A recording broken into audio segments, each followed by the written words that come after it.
नमस्कार साथियों,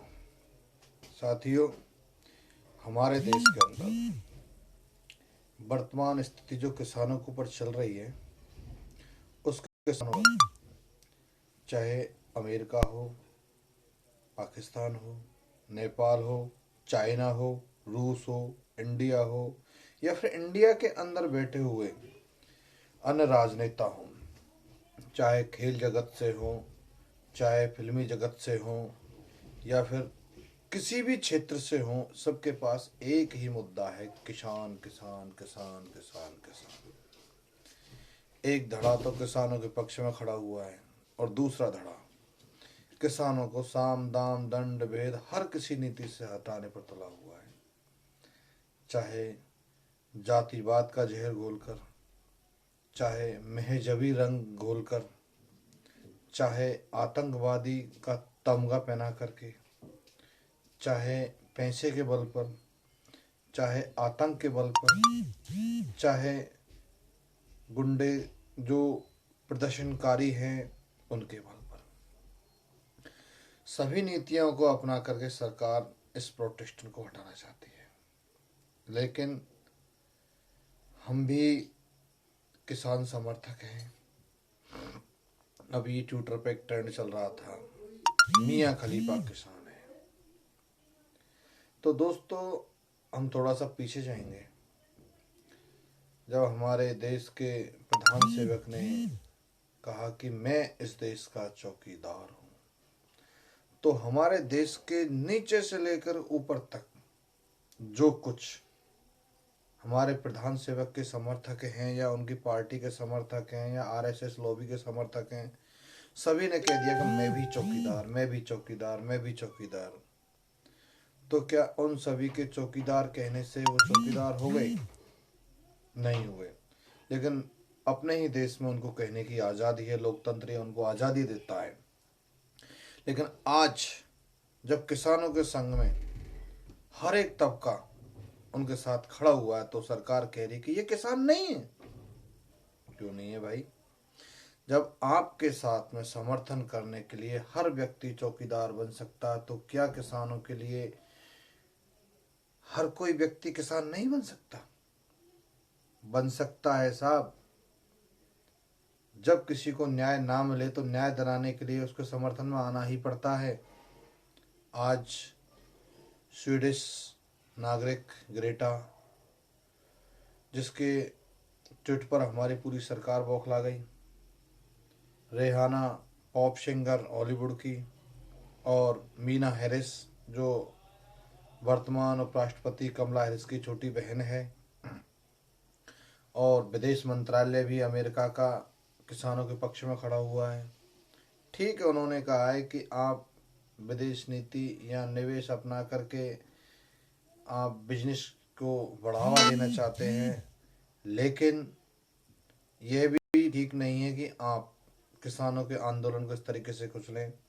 इस लोकतंत्र में हर किसी को अपना प्रोटेस्ट करने का अधिकार है। लेकिन लोग आपने प्रोटेस्ट को हटाने के लिए जो नेटबंदी की है, यह एक अच्छा संदेश नहीं है। और आज इंटरनेट आदमी का मौलिक अधिकार है, खास करके। और हमारी जो सोशल मीडिया है, सोशल मीडिया हमारी आवाज़ है, और सोशल मीडिया के ज़रिए हम अपनी आवाज़ रखते हैं, और बहुत दुनिया उनको सुनती है। कई डिसलाइक भी करते हैं, लाइक भी करते हैं, कोई गाली भी देता है, कोई बधाई देता है। तो हर किसी को इस देश में अपनी बात रखने का अधिकार है। लेकिन आज मौजूदा सरकार जो इस प्रोटेस्ट को हर तरीके से नए हथकंडे अपनाकर जो हटाना चाह रही है, वे किसी भी तरीके से तर्कसंगत नहीं है। हमारे देश के भारत रत्न से सम्मानित क्रिकेट के भगवान कहे जाने वाले सचिन तेंदुलकर जी का स्टेटमेंट आया था जरिए ट्विटर के। जब वह जरिए ट्विटर के अपनी बात रख सकते हैं, तो क्या भारत देश का हर आम नागरिक सोशल मीडिया के जरिए अपनी बात नहीं रख सकता? आज मौजूदा सरकार सोशल मीडिया के अकाउंटों को बंद करवाने पर तुली हुई है। कई लोगों ने सचिन तेंदुलकर के ट्वीट को रीट्वीट किया, लाइक भी किया और भारत रत्न के नाम से संबोधित भी किया। ठीक है, क्या भारत रत्न के साथ साथ भारतीय जनता पार्टी के राज्यसभा सदस्य सचिन तेंदुलकर का नाम भी किसी ने लिया था? नहीं, सिर्फ भारत रत्न। और कहा जाता है कि देश का अंदरूनी मामला है।